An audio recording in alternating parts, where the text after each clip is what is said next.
Esther, chapter 5. Now it happened on the third day that Esther put on her royal robes and stood in the inner court of the king's palace, across from the king's house, while the king sat on his throne in the royal house, facing the entrance of the house. So it was, when the king saw Queen Esther standing in the court, that she found favor in his sight, and the king held out to Esther the golden scepter that was in his hand. Then Esther went near and touched the top of the scepter. And the king said to her, "What do you wish, Queen Esther? What is your request? It shall be given to you, up to half the kingdom." So Esther answered, "If it pleases the king, let the king and Haman come today to the banquet that I have prepared for him." Then the king said, "Bring Haman quickly, that he may do as Esther has said." So the king and Haman went to the banquet that Esther had prepared. And the banquet of wine, the king said to Esther, "What is your petition? It shall be granted you. What is your request? Up to half the kingdom it shall be done."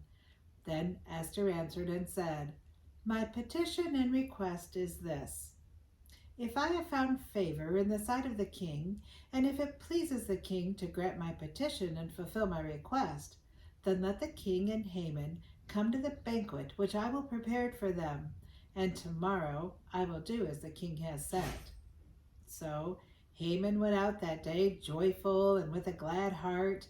But when Haman saw Mordecai in the king's gate, and that he did not stand or tremble before him, he was filled with indignation against Mordecai.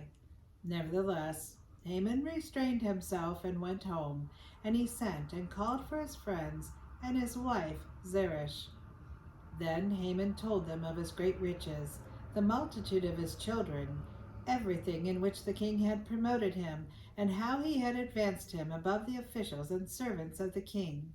Moreover, Haman said, "Besides, Queen Esther invited no one but me to come in with the king to the banquet that she prepared, and tomorrow I am again invited by her, along with the king. Yet all this avails me nothing so long as I see Mordecai the Jew sitting at the king's gate."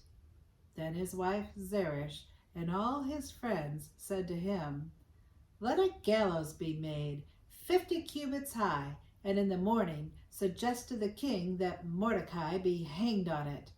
Then go merrily with the king to the banquet." And the thing pleased Haman, so he had the gallows made. God thank you for the book of Esther.